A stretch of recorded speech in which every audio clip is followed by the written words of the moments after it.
الحمد لله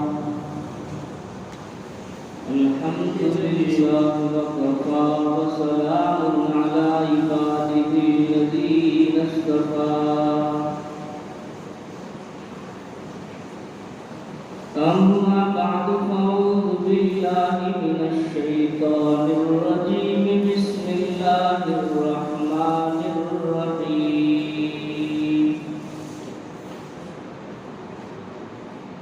لقد جاءكم رسول من أنفسكم عزيز عليه ما عنتم حريص عليكم بالمؤمنين رؤوف رحيم قال النبي صلى الله عليه وسلم إنما أنا رحمة مهداة صدق الله مولانا العظيم وصدق رسوله النبي الكريم ونحن على ذلك لمن الشاهدين والشاكرين والحمد لله رب العالمين. درود شریف صلی اللہ علیہ وعلى آلہ وأصحابہ وأتباعہ أجمعین.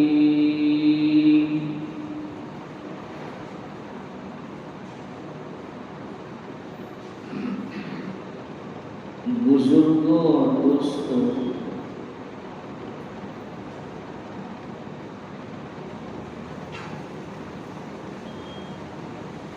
نبی پاک صلی اللہ علیہ وسلم کی آمد اور تشریف آوری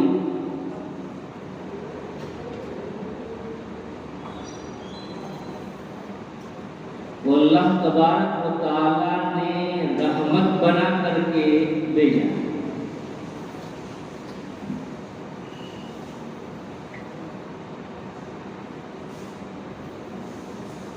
جب تک آپ صلی اللہ علیہ وسلم کی تشریف آوری نہیں ہوئی تھی،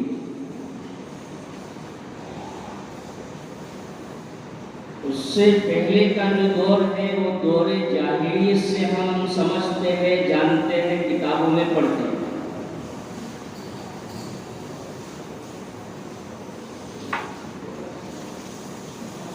یہ دور جہالت کی انتہا پر تھا.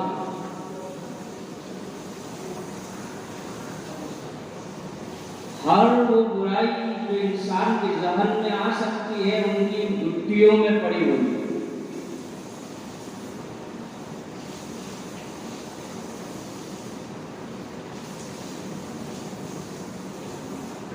اس زمانے کے اندر جو یورپ کی حالت ہے اس سے بھی شرمناک حالت اس زمانے کے اندر ہے.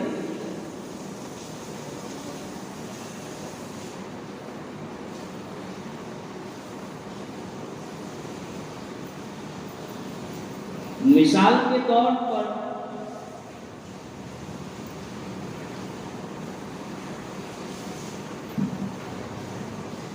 دو چیزوں کے ایسے دلدادہ تھے کہ اس کی نظائر اس کو سمجھنے کے لیے کہ انسان ایسا بھی کر سکتا ہے اور ایسا بھی دلدار ہو سکتا ہے.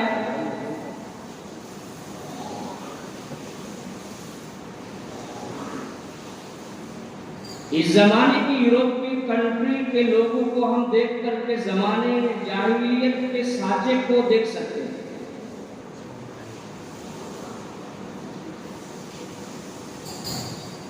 نبی اکرم صلی اللہ علیہ وسلم کی جب تشریف آوری ہونی تھی اس سے پہلے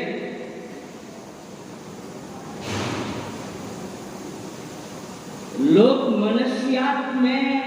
منشیات کے ایسے دلدادہ تھے کہ پوچھو مت.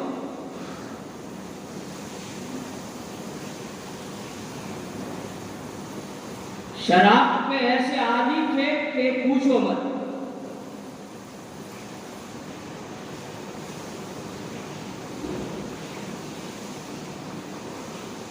ان کی طبیعت ثانی بن گئی تھی شراب.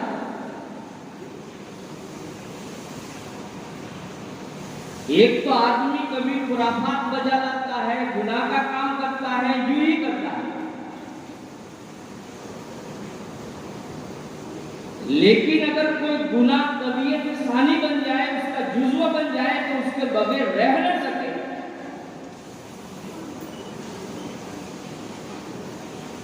اس کو کہیں گے کہ یہ چیز اس کی گٹی کے اندر پڑی ہوئی ہے۔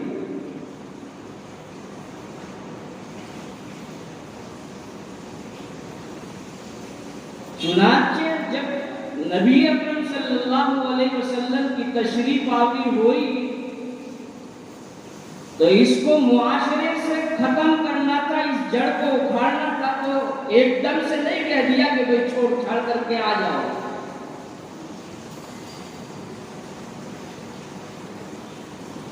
اگر اس کے اوپر تفصیلی گفتگو کی جائے گی تو خلاصہ کے طور پر میں یہ کہہ دوں کہ شراب کی حرمت کو 4 مراحل سے گزارا گیا۔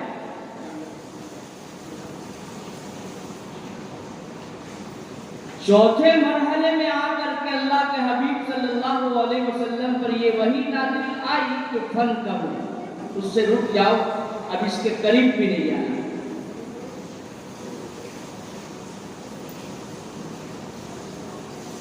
ایک معاشرے کے اندر گناہ چل رہا تھا، اس کی کلا کمائی کے لیے اسلام کیا نظریہ اور انسان کی نفوس اور ان کی طبیعت اور ان کی فطرت کا لحاظ کر کے کیسے بہترین اصلاح کرتا ہے۔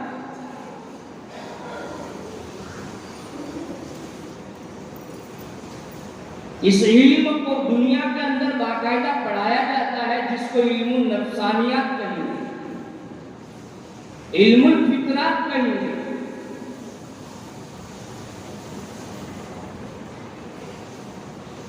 دوسری چیز، اس کو سمجھنے کے لیے کہ زمانے جاہلیت میں لوگ کیسے شراب کے عادی تھے، کیسے شراب کے عادی تھے، یورپ کی کنٹری میں جا کر کے دیکھ لو تو پتہ چل جائے گا۔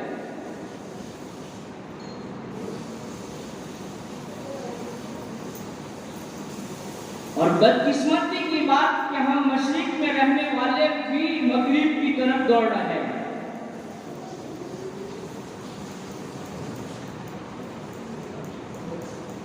کسی نے اچھی بات کہی کہ ہر روز جب سورج غروب ہوتا ہے تو ہمیں یہ میسج دیتا ہے کہ مغرب کی طرف بھاگو گے تو ڈوب جاؤ گے، اور مشرق کی طرف چلو گے تو اجالا ہی اجالا تمہارے گھر میں نظر آئے گا، تمہاری زندگی کے اندر نظر آئے گا۔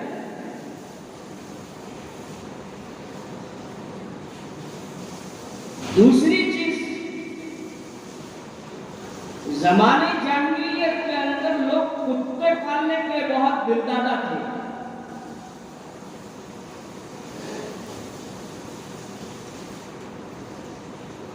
اپنے سماج میں ان کو اپنی اولاد کا ایک حصہ قرار دیتے تھے، اپنے بچوں سے بھی زیادہ پیار کرتے تھے۔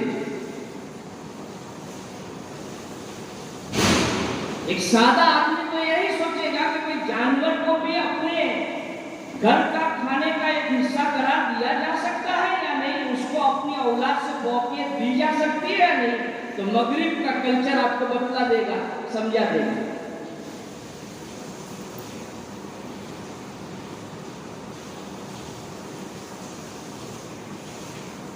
کہ اس بے زبان کو کچھ بھی معلوم نہیں، پھر بھی اس کے نام پر بڑی بڑی پراپرٹیاں ہیں۔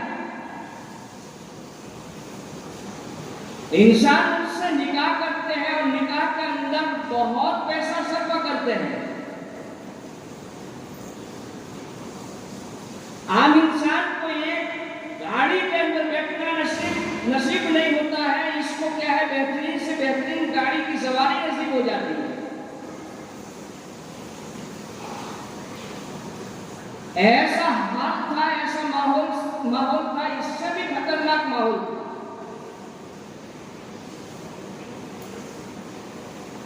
اللہ کے حبیب صلی اللہ علیہ وسلم کا بھی اس پر فرمان آیا اور آپ نے بتدریج کتوں کے جو زمانے جاہلیت میں لوگ دل دادا تھے، عاشق تھے، اس کی محبت کو رفتہ رفتہ نکالا۔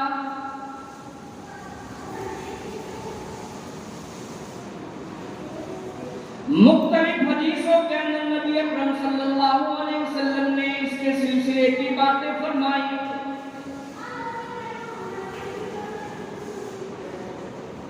کبھی اللہ کے حبیب نے فرمایا کہ اگر تم نے کتا پالا تو تمہارے 2 قرات، 1 قرات تمہارے نیک اعمال میں سے کم ہو جائیں گے۔ کبھی اللہ کے حبیب صلی اللہ علیہ وسلم نے فرمایا کہ جہاں بھی دیکھو کتوں کو مار ڈالو۔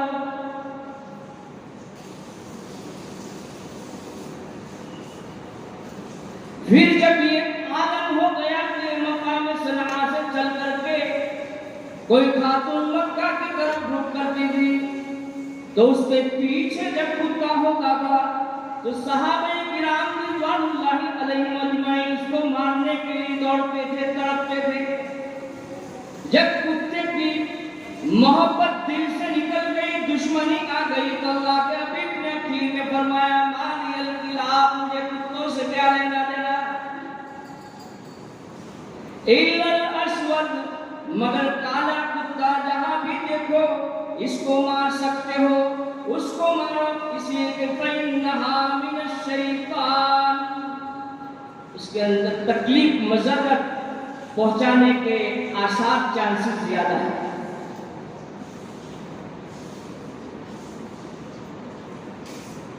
میں یہ سمجھا رہا تھا آپ کو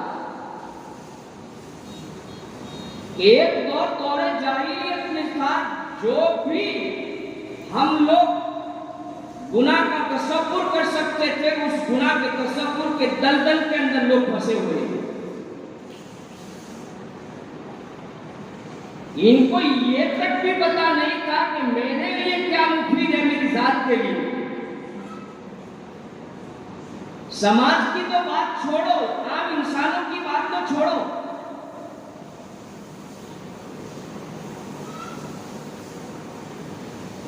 رحمت عالم صلی اللہ علیہ وسلم کو اللہ تعالیٰ نے بھیج کر کے ان چیزوں کے اندر رہنمائی فرمائی کہ تمہاری ذات کے لیے جو بھی نقصان چیزیں ہو سکتی ہے، ان چیزوں سے بھی تم بچا کرو، اگرچہ تم کو یہ کام کرنا چاہیے تھا۔ حدیثوں میں اس کی کئی مثالیں ہیں۔ اللہ کے حبیب نے فرمایا کہ ایک جوتے کے اندر نہ چلا کرو، اس میں تکلیف ہونے کا اندیشہ ہے۔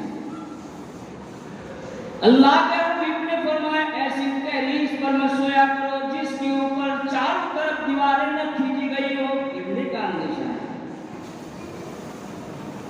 اللہ کے حبیب صلی اللہ علیہ وسلم نے فرمایا اکثر و بیشتر جوتوں کے اندر رہا کرو، اس لیے کہ جو جوتے کے اندر رہتا ہے وہ ایسا ہے گویا کہ وہ سواری پر چل رہا ہے۔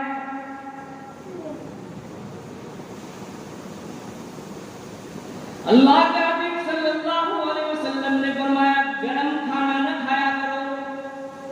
یہ سب باتیں کیا ہیں؟ یہ سب باتیں وہ ہیں جو انسان کے نفع بخش کی ہے، خود انسان کو سوچ کر کے کرنے کی ضرورت تھی۔ رحمت عالم کے اوپر قربان چاہیے کہ اپنی امت کو یہ بھی سبق دیا۔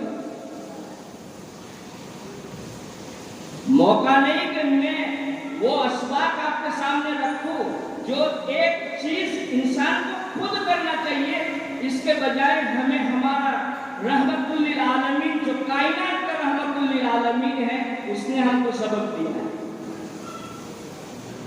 یہ بات الگ ہے کہ ہم اللہ کے حبیب کے بارے میں یہ تصور کرتے ہیں کہ رحمت للمسلمین ہے، اللہ کے رحمت للمسلمین نہیں ہے، رحمت للعالمین ہے۔ وَمَا أَرْسَلْنَاكَ إِلَّا رَحْمَةً لِلْعَالَمِينَ۔ اللہ تعالیٰ نے مجسمہ رحمت بنایا ہے ساری کائنات کے لیے، کوئی بھید بھاؤ نہیں کیا گیا کہ یہ میرا ہے یا پرایا ہے تو سب اللہ کے حبیب کی امت، ایک امت اجابت ہے، ایک امت دعوت ہے۔ اللہ کے حبیب نے دنیا کے اندر بتایا کہ کیسے بھی رہنا ہے۔ یہ تو بدقسمتی ہے ہماری اور انسانوں کی کہ ان کے دماغوں کے اندر جیسا بٹھایا جا رہا ہے ویسا وہ معاملہ کر رہے ہیں۔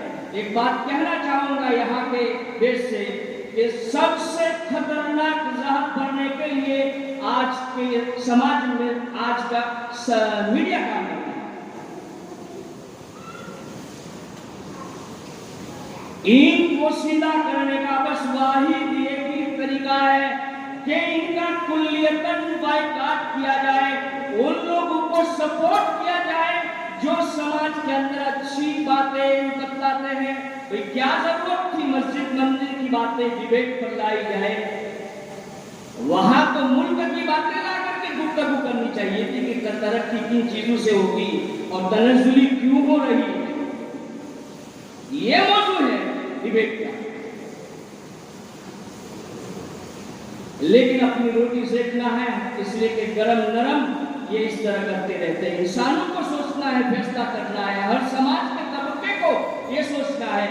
اپنی مسجد سے ایسا میسج جانا چاہیے، اپنے گاؤں سے ایسا میسج جانا چاہیے، پیار بھرا میسج جانا چاہیے۔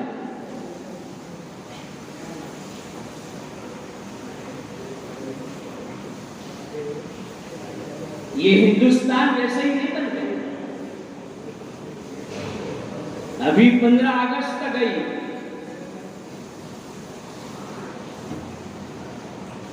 ہمارے علماء نے، ہمارے مشائخ نے تن من جان کی قربانی بازی لگائی اور ایک خوبصورت خواب دیکھا تھا، ایک خوبصورت ملک بنا کر کے ان کو دیا تھا۔ 1799 کے اندر جب ٹیپو سلطان رحمت اللہ علیہ شہید کر دیے، انگریز یوں ہی ایک دھمادم نہیں آ گیا، رفتہ رفتہ آیا۔ وہ بڑا چالاک ہے، مکار ہے، عیار ہے۔ سب سے پہلے اس کا بحری جہاز 1601 کے اندر آیا، ایسٹ انڈیا کمپنی کے لیے۔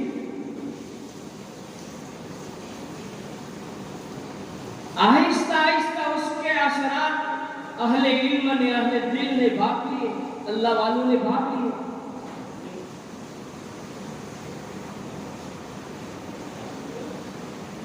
سب سے جب ٹیپو سلطان شہید ہو گئے تو انگریز نے اس وقت یہ کہا تھا کہ اب ہمیں ہندوستان کے اندر حکومت کرنا آسان ہو گیا، ایزی ہو گیا۔ یہ بول اس کا بولنا تھا کہ ایک مدرسے کی پھٹی پرانی چٹائی کے اوپر بیٹھنے والا شاہ عبد العزیز محدث دہلوی رحمت اللہ علیہ نے یہ فتویٰ جاری کیا کہ آپ ان انگریزوں سے جہاد کرنا اور ان کے شکنجوں سے ملک کو چھڑانا اور اپنی آزاد مذہبی آزادی کو حاصل کرنا ہر بندے کے اوپر ضروری ہے، ہر بندے کے اوپر ضروری ہے۔ بس یہ کہنا تھا، حضرت کے اوپر جو تکالیف کے مظالم ڈھائے گئے، ان کی باڈی کے اوپر چھپکلی کی چربی کو کیا ہے مساج کیا گیا تاکہ برس کی بیماری کے اندر مبتلا ہو جائے۔ ان کو دہلی چھوڑنے پر مجبور کیا گیا، ان کے مدرسے کے اوپر بلڈوزر چلایا گیا۔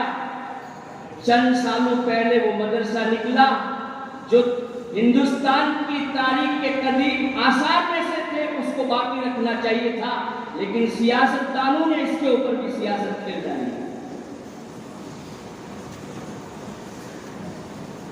بیٹھے نہیں فتویٰ دینے کے بعد، وہ میرے اور آپ کے لیے، میری نسل کے لیے، آپ کی نسل کے لیے یہ پھٹی پرانی چٹائیوں پر بیٹھ کر کے سوچ رہے تھے کہ اس امت محمدیہ کا کیا بنے گا۔ اس کے ساتھ میں ایک میسج دوں گا دوستو، ہر دور میں مسلمانوں کو اپنے اپنے حالات کے اعتبار سے قربانی کے لیے اٹھ کھڑا رہنا پڑے گا، تیار رہنا پڑے گا۔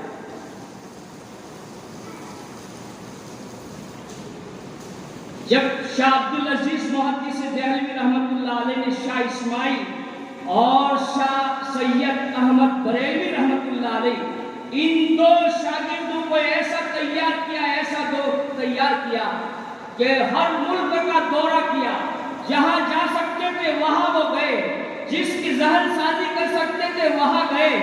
پہنچتے ہیں غازی پور کے اندر اور ایک بڑے میاں کے پاس جاتے ہیں تو ایک بڑے میاں غازی پور کے ایک بڑا میاں ان کو ایک اپنا سپوت، اپنا بچہ سپرد کرتا ہے کہ لو مولانا یہ میری پونجی ہے، اور اس زمانے کے اندر چاندی کا سکہ 1,00,000 روپے کا وہ عنایت کیا کہ یہ میری طرف سے آپ جنگ آزادی کے اندر صرف کرے، اور میں چاہتا ہوں حضرت ابراہیم نے حضرت اسماعیل علیہ السلام کی گردن کے اوپر چھری چلانا چاہیے تھی، اللہ تعالیٰ نے اس کے عوض میں فدیہ دے دیا تھا، مینڈا دے دیا تھا۔ میں چاہتا ہوں کہ میرا بچہ حضرت اسماعیل کی قربانی کو دینے والا بن جائے، اور اس دین کے خاطر، اس دین کی اس ملت کے خاطر، نبی کی امت کے خاطر میرے بچہ کے گردن کے اوپر بھی چھری چل جائے۔ مطمئن نہ ہو، اپنے کاروبار میں مطمئن نہ ہو، اپنے علاقے میں مطمئن نہ ہو، اپنی تجارت پر مطمئن نہ ہو، اپنے کھانے پینے کے اوپر مطمئن نہ ہو۔ سوچنا پڑے گا اگر دین نسلوں کے اندر دین کو بقا چاہتے ہیں، دین کا بقا چاہتے ہیں، ہر دور میں اللہ تعالیٰ نے قربانی مانگی، کیا تمہارے نبی سے قربانی نہیں دلوائی؟ سبق دیا کہ امت کو قربانی کے لیے کھڑا ہونا پڑے گا۔ طائف کے اندر کتنی رسوائی ہوئی، تین آدمیوں کے پاس گئے، تینوں آدمی نے ٹھکرا دیا، اللہ کے حبیب صلی اللہ علیہ وسلم زخمیوں سے چکنا چور ہو گئے۔ ایک خادم تھا، سرکار تھے، ایک باغ دکھائی دیا، آپ باغ کے اندر تشریف لے جاتے ہیں، اس باغ والے تو بھی کٹر تھے لیکن آپ کی حالت کو دیکھ کر کے رحم آ گیا۔ حضرت عباس جو وہاں کے خادم تھے اس کے ہاتھ سے اس کھجور کا گچھا بھیجا، کچھ انار کا گچھا بھیجا، سرکار دو جہاں فخر دو عالم صلی اللہ علیہ وسلم نے اس کو لیا بسم اللہ کہہ کر کے، اور بسم اللہ کہہ کر کے کھایا۔ حضرت عباس نے کہا کہ یہ کون سا کلمہ یہاں آ گیا؟ یہ سرکار کی پونجی، طائف کے زمانے کی پونجی بتلا رہا ہوں، پہلی بھیڑ بتلا رہا ہوں۔ اللہ کے حبیب نے فرمایا اے آپ کا کیا نام ہے؟ اس بندے نے کہا کہ میرا نام عباس ہے۔ اللہ کے حبیب نے فرمایا کیا میرے بھائی یونس کے شہر نینوا کے ہو؟ اس بندے کو تعجب ہوا کہ اللہ کے حبیب آپ کو کیا معلوم ہوا کہ شہر نینوا کے اندر حضرت یونس علیہ السلام نبی بن کر کے آئے تھے۔ اللہ کے حبیب نے فرمایا میں بھی نبی ہوں، وہ میرا بھائی بھی نبی تھا۔ عباس نے یہ کلمے سننا تھا کہ فرمایا اشہد ان لا الہ الا اللہ و اشہد ان محمد رسول اللہ۔ قربانیوں کے بعد یہ کامیابی ہوتی ہے۔ تو ایک تاریخ ہے دوستو، مقصد یہ ہے کہ ہم اس تاریخ کو پڑھتے رہے، دیکھتے رہے، سنتے رہے، تاکہ ہمارے جیالوں میں، ہمارے جوانوں کے اندر اور ہم میں دین پر چلنے کی استقامت نصیب ہوگی۔ گاہے گاہے پاس کھائے قصے پاری نارا، کہ تازہ کھائی داشتن گردہ گہائے سی نارا۔ پڑھتے رہوں گے تو اندر جو سینے کے اندر کچرا آ جائے گا وہ نکل جائے گا۔ تو ہم سب کچرا نکالنے کے لیے تھوڑی دیر بیٹھتے ہیں اور بیٹھ لیتے اور باتیں سنی۔ اللہ تعالیٰ مجھے بھی اور آپ لوگوں کو دین کے اوپر استقامت نصیب فرمائے۔ وما علینا الا